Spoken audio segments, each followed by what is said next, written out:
I've been really excited to interview my special guest for today. Her name is Jennifer Wilson, mother of two sons. She has a podcast called The Working Mom's Field. She was a former corporate business coach, but now she's a lead magnet strategist and a website designer. But today she's going to share some much needed time management tips for busy working moms. So I can't wait to hear what you have to share, Jennifer. Okay, yeah. So thanks so much for having me on. And this is something that is near and dear to my heart because it's very difficult to manage all the things we have going on just in general. And if you have like a day job and you're trying to balance that, your kids, especially now they're being home, and then if you're trying to also maybe start a side hustle or start your own business, it's very, very hard to find that time. So I hope that people in that situation are just people finding a hard time um, to find time to do the things that are important to them, that they'll find some value in this. So anyway, should I just dive in? Yes, please dive in. Okay, all right. So really today I have 5 tips that I want to talk about um, to help you sort of get a handle on your time. Okay, so the first thing I want to talk about is really a mindset issue, and it's really changing your mindset about time. And this is probably going to be the hardest one for most people. The things that we say to ourselves, we always say, I don't have time. That's a knee-jerk reaction to everything. I just don't have the time. And the words we say to ourselves really trigger the action. So if we say to ourselves we don't have time, then what we do follows that, right? We don't do the things that are important to us because we don't have time. But what I want to encourage people to do is think about time in a totally different way. So time is, I've heard it being described to me as being elastic. So it expands and it contracts based on what's going on in your life. So, and another really good way that I've heard time being described as, it's really you're creating boundaries, and whatever you're devoting energy to, that thing is a thing you're going to have time for. Okay, so you're like, yeah, whatever. I really don't have time. Okay, I get that, right? But let's just say you have so if I have a 9 to 5 job, I also have my kids, I also have their activities right before COVID, and then I have this business that I'm working on. And you're like, there's no way I can fit in anything in my day. But I want you to think about, if your kid's school calls you and says your child is sick, you need to come and pick them up right now. Now, ordinarily, you wouldn't think, well, I have an extra hour in my day to do something else other than what I normally do. But in that moment, you had to rearrange your priorities based on what was important at that moment. So you had to take the time off from work. You had to leave work early to go and pick up your kid and go home. Or if your water line is bursting at home and it's flooding and downstairs is calling you that it's flooding, then suddenly you have to attend to that. So yes, it's an emergency situation, but my point is that there is time, and it's what your energy is focused on, and that's what you're going to be doing. So really, I want you to encourage you to think about time as something that you're in control of, as opposed to it controlling you, right?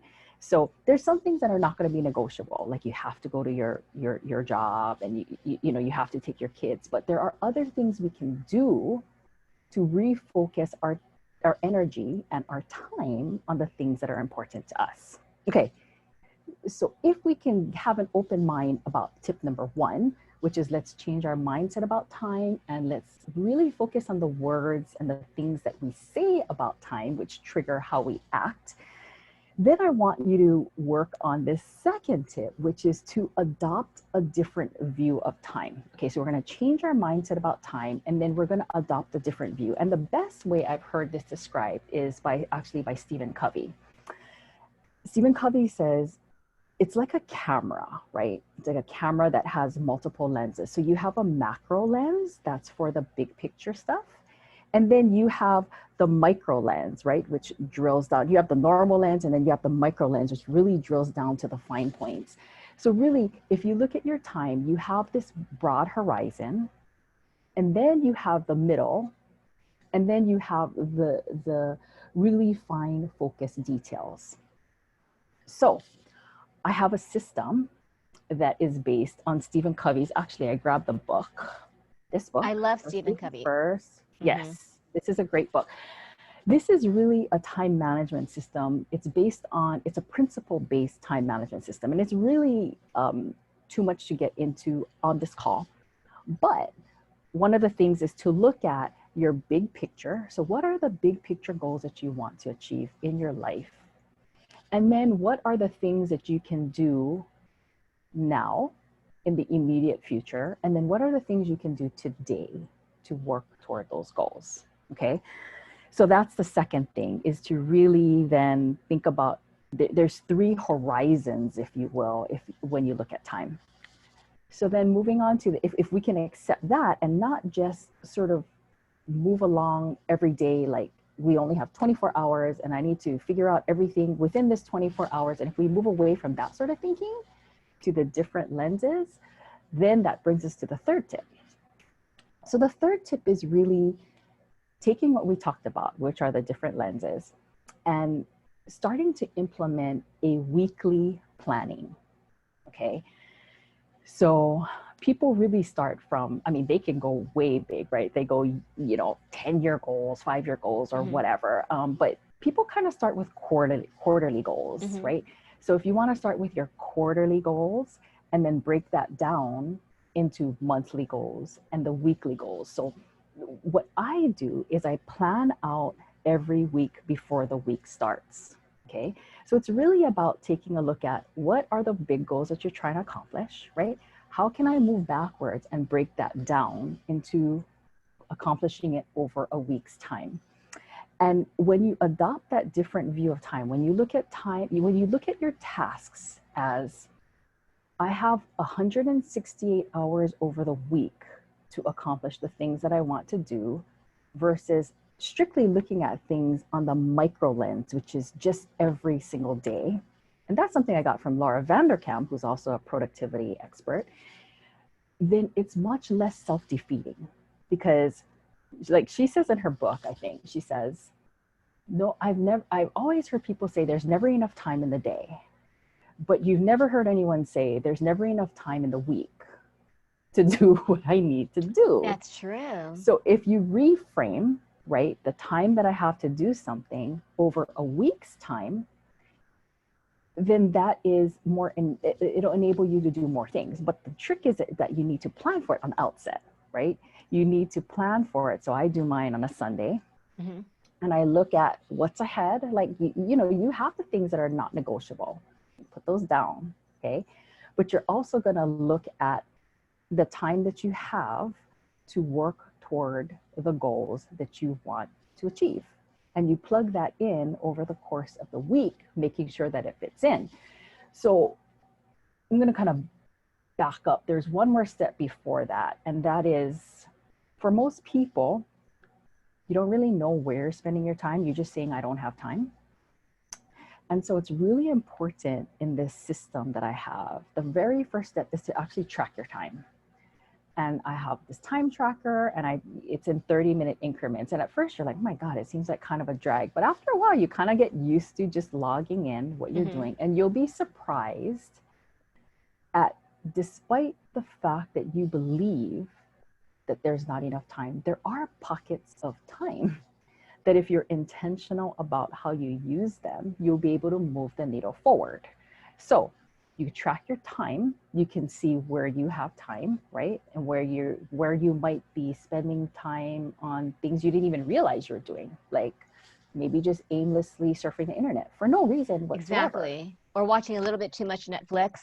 Right? Not to say that you can't do those things. They're enjoyment. But balance, right? But balance. I mean, if you want to watch 2 hours and cut out the other 2 that you kind of just, exactly, just rolled into the next episode and the next episode, right? Into it, and you do something that's meaningful. So anyway, so plan for the week ahead before the week starts. So it's really, charting out your week and putting in intentionally those things that you want to work on to make sure they get done. You know how people say, put it on the calendar, it doesn't exist? Mm-hmm. That kind of thing. So getting back to Stephen Covey's system and how I try to weave that in is he encourages you to really think about what are what is your North Star? What are the principles that guide you in your life? And you want to focus on those things, right? And then as you go and you look at your week ahead of you, you make sure that you're using that time intentionally, meaning that you are plugging in those things that are important to you. So if it's, I need to spend more time with my family, and I find that the weeks and the years are just going by without, then you're going to put it down. You're going to look at the week ahead of you and say, okay, I don't have practices on Wednesday. I need to make it a point to do something on Wednesday after school. Because if you don't do that, what's going to happen? You're not going to do it. It's never going to happen. Yeah. You're always just going to be thinking, oh, I need to spend more time with my family, but then it just never gets done because there's no intentionality behind it. You're not actually putting it down and looking ahead when you can realistically fit that into your schedule. So that's what the system I use is all about. It's about using the principles that guide you, adopting a weekly view of, and not just, okay, what can I do tomorrow? I'm going to jot down 10 things that I need to do tomorrow. There's no way I can fit in, 30 minutes of reading with my son during that time because I have all these million things to do. And then you do that the next day and the next day and the next day, instead of doing it that way, which is how a lot of people do their to-do list. Instead, use the weekly view. Okay. But then the weekly view then goes into the daily view, right? Mm-hmm. So then you go into the fourth tip, which is then in the daily view, I would suggest using the rule of 3, which is picking the top 3 things. So don't put in 20 things on there that you need to do because it's overwhelming. You're never going to get that done. So when you look at your weekly list, so the daily planning is actually the same thing. You're going to do it the night before. So you do your weekly planning the week before, and then on the night, so it's Monday night, right? You've had your day on Monday, it's Monday night, you're looking at your weekly plan, looking at Tuesday, what's going to happen tomorrow? I have that 30-minute reading session with my son tomorrow. Okay, I know I'm going to do that. And then you plug in the other things that you need to attend to that day. And there's going to be some things that aren't, principle centered, but you have to get them done. Mm-hmm. And those are the things you're going to, but I suggest 3 is a great number. Our brain is trained to think in 3s. And so try to stick to 3 things that you're going to accomplish that day. It'll give you a great feeling of accomplishment. So that's flowing into the daily planning. And really, the last tip that I have is, it's Brian Tracy calls it Eat the Frog. He has a whole book on it, right? Eat the Frog is basically do the most important things in the morning. Mm-hmm. And that's really based on science as well. So I actually read this other book called The Willpower Instinct. And it's basically, it's science. It's how your brain is wired. Like you have more willpower in the morning. And as the day goes on, and as you're forced to make more decisions throughout the day, then you lose that willpower. So if you leave, if on your daily, so your weekly planning is, I want to finish a blog post. Let's just say you're a blogger. I want to write a blog post. So that's your weekly goal. And then you write, okay, I'm going to write 500 words on Tuesday, right? So Tuesday comes, you don't want to leave that writing and that creative and that brain work for after work and after you've cooked dinner and after you've done the dishes and try to get that done. If you think about what you have on your list of 3 and try to get the most important one, the one that's going to take the most brain power done first thing in the morning, that will give you a tremendous amount of momentum and you'll accomplish a lot by keeping that in mind, by doing that first thing in the morning. So those are the 5 tips that I have that really are a system that I use. So yeah, I hope that was, did you have any questions? Very, very helpful. I think, yeah, I remember when I was at the Bar Association, we did have to track our time. And then Mm-hmm. you realize how much time you waste, right? Either Yes. having a 15-minute call turn into 45 minutes, or you bump into someone and then you end up talking Yes. 5 minutes, turn into 20. Do you have any suggestions on when that energy level is low or you're all pumped up and then something happens? That's where I think sometimes I get stuck. I'm all excited and I plan my week and day. And like you Mm-hmm. said, these unexpected Yeah. things, like right before I was going to do this, I had a call. My mom's in a care home and her caregiver Mm-hmm. texted and said, need to call something about billing. And I looked at the Mm-hmm. time and I thought, you know what, I'll do this real quick. But I didn't want to, interfere with that mental, like, okay, I'm excited about, this interview. And then you realize that, like you said, unexpected Mm-hmm. things pop up. I mean, do Yeah. you have something that'll help, us just, Yes. So that kind of gets into the nitty gritty of the system. So in Stephen Covey's system, he has a 4 quadrant system. Basically, when you start tracking your time and you see how you're spending your time, you're also going to be classifying the things that you're doing in one of 4 quadrants. And I kind of renamed it in my mind because he calls it quadrant 1, 2, 3, and 4, but I call it the quadrant of urgency. Then there's importance, not important, and time wasters. So when you go through and you look at your timesheet, right? You kind of, I this is what I did. I kind of wrote a little initials next to it, whether it was urgent, right? Urgent is exactly like you said. You got a call from your mom's care home. That is urgent, and you need to take care of that right away. And there's no, it's like when your child's school calls you. That's yes. not something you can defer or put off. You need to do it, and you need to attend to it. So you look at those urgent and you mark it with a U, right? And then the quadrants of importance is, he calls it quadrant 2. And it's basically those things that are important to you. These are your goals that you're working toward, but there's no urgency to them. So if you wanted to read a personal development book, so you want to read First Things First, there's no deadline to this. Nobody is calling you. Nobody's testing you on this. This is something that you want to do for yourself. That is something that falls in that quadrant. Okay. And then the next quadrant is those things that are not important. They seem important. They're other people's priorities. There's emails, phone calls that don't, move the needle, meetings, some of those meetings that could be alleviated. And then the time, I call it time wasters. And they're not, I mean, they're okay, right? Like watching, surfing on net, social media, whatever it is. But the quadrant you want to focus on, or where you should be spending most of your time, is in the urgent and important, because you're going to tend to the things that are urgent, which are the things that are pressing, that absolutely need to be taken care of, right? You need to take your kid to the doctor, you need, or even your wellness appointments. That's something that's urgent. And then the things that are important, which are personal growth, personal development, something that you're working on the side where nobody's pushing you to do it. So when you look at your weekly plan and your daily plan, right, you want to make sure you're spending most of your time in those 2 quadrants, right? But to answer your question about that, that is just going to happen, and you're going to have to take care of that as it arises. There's just no way around it. And you're going to have to understand, especially as moms, that stuff's going to happen quite a bit. And you have to realize that that's okay.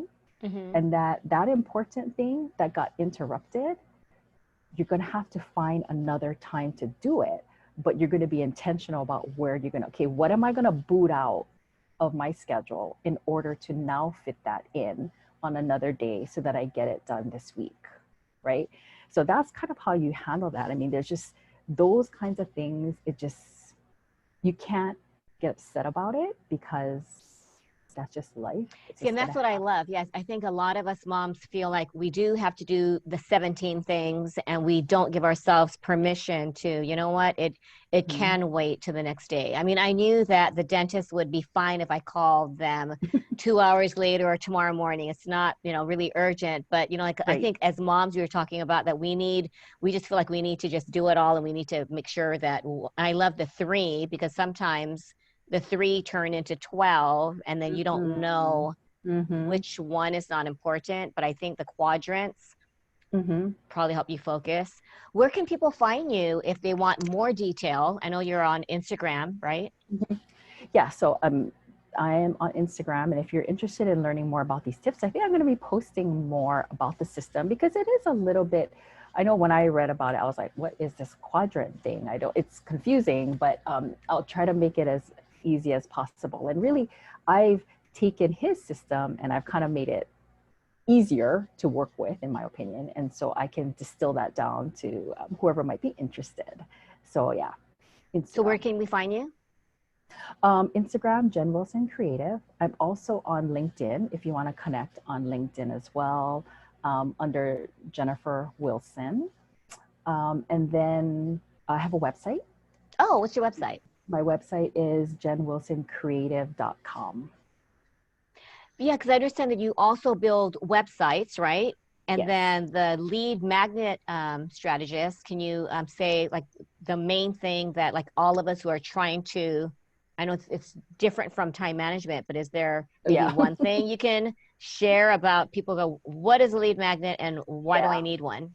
Yeah. Okay. So in my business, I'm really, I guess you could umbrella it as a creative consultant because what I do is I design visibility websites that convert for you. So it's not just something pretty, which is good. You want it to be beautiful, but you also want it to have that person convert or take the action that you want them to. So Mm-hmm. that's one part of my business. And the other part is consulting on lead magnet strategy. And what that is that when you try to capture people to your email list, because email marketing is Mm-hmm. the most powerful and profitable digital marketing strategy. In order to capture people to your email list, you need to create an offer that's going to get them to hand over their email list. And for many businesses, that is not easy. And so Mm-hmm. that's where I come in, is I help you figure out what that is. And yeah, so that's Wow.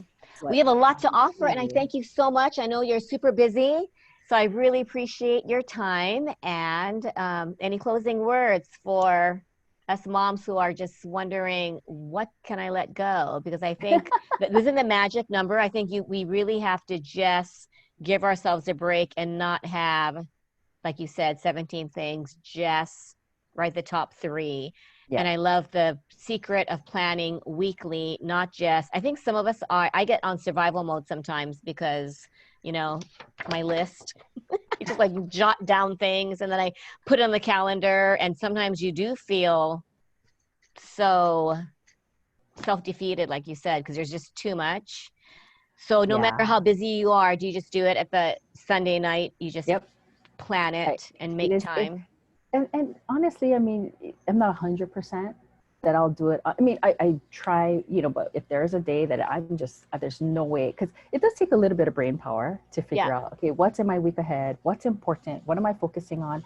So then if I don't get to it on Sunday night, I'll do it Monday morning, Hmm. Hmm. so that I have a game plan moving forward. And I tell you, if you do that, and if you start looking at your time in blocks of a week versus every single day, you start to do the top three and you focus on those things that are important to you, not Hmm. important to everybody else, important to you that you're focusing on, then you will feel so much better because you're finding that time to do the things that are important to you that normally just get put on the wayside because you think about Exactly. it, but there's no intentionality or plan behind it.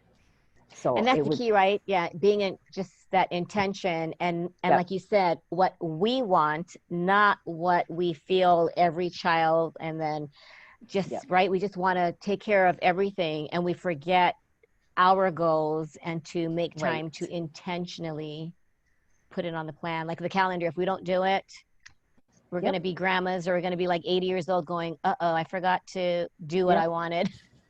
And the weeks will go by, as you know. I mean, as a parent, Yes. before I started that, I would think about it and go, gosh, I spent the whole summer and I didn't really do anything with my Yeah. kids. I mean, they were there and I was there, but there was nothing. So if you sit back and you look at your week and you're like, really, where can I fit it in? I need to fit in at least one activity this week. And you're looking at your week and you put it in there, then all of the other things fall around it, Yes, right? That's the definitely. bedrock in your schedule for that week. So that is so important, I think, for moms to get a handle around, because you get caught up in all the things that you need to. I need to do the laundry, I need to do dishes, I need to do my kids' homework, and I need to run them around to all their activities. But there is still a way, Hmm. despite all of that, to fit in what's reasonable. I mean, if it's not going to be reasonable, I'm going to do something special with my kids every single day. That's not going to be reasonable, right, for us. Right. But if it's something like I can do one thing, so like mine might be on Sunday night, we're going to have a movie night. Like we're just going to, sit down, everybody, and watch a movie. And that's my thing. And it's small, but yet it's something that it may not happen. The kids will disappear into their rooms, right? And unless you put it down and you're like, we're doing this today. And make everyone know, right? Yes. Friday, 8 o'clock, Yep. movie night. And then Yep. sometimes it feels like an inconvenience, but once everyone comes together, then you realize, so glad we put it on the calendar. Yeah. Yep. So I hope that helps. It did. Thank you so much. I think a lot of moms just needed the reminder, because I think we read about it and we Mm-hmm. hear about it, but we don't implement it. So thank you Yeah. for the reminder. And I will let you know when this airs. And I thank you so much for your time, Jennifer. And I Oh, look thanks for forward having to me. the Instagram post, because I think a lot of us need these, like the strategies in that visual so we can Yeah. know what to do. Thanks so much, Karen. This is fun. Thank you. Okay, take care. I had fun All too. right. All right. Bye. Bye.